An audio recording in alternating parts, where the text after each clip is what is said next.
नहमदुहु व नुसल्ली अला रसूलिहिल करीम अम्मा बाद फ़अऊज़ु बिल्लाहि मिनश्शैतानिर रजीम बिस्मिल्लाहिर रहमानिर रहीम।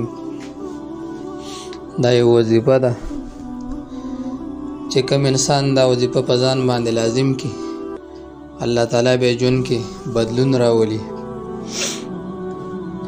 دا داسې وظیفه ده چې الله رب العالمین قرآن کې بیان کړي، نبی علیه الصلاۃ والسلام احادیث مبارکه کې ذکر کړي۔ د دې وظیفې په برکت سره الله تعالی د انسان په جون کې انقلاب راولي، او دا داسې وظیفه ده چې د دې په وجه باندې الله تعالی انسان نه عذاب لري کوي۔ دا داسې وظیفه د نبی علیہ الصلوۃ والسلام فرمایي چې کم کس دا وظیفه کوي د الله تعالی د عذاب نه په امن کې وي۔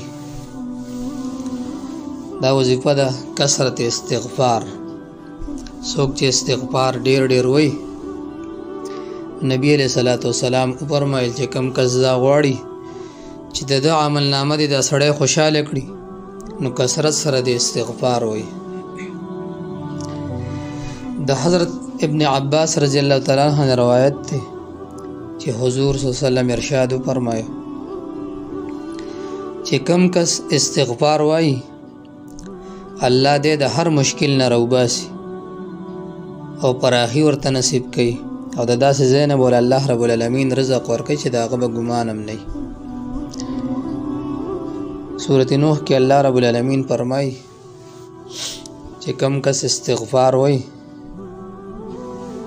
د چا زامن نین نو زامن به ورکړو، مالی مشکلات د چای مالی مشکلات به حل کوم، بارانونه به وروم، باغونه به ورکوم، ګناهونه به میټاوم۔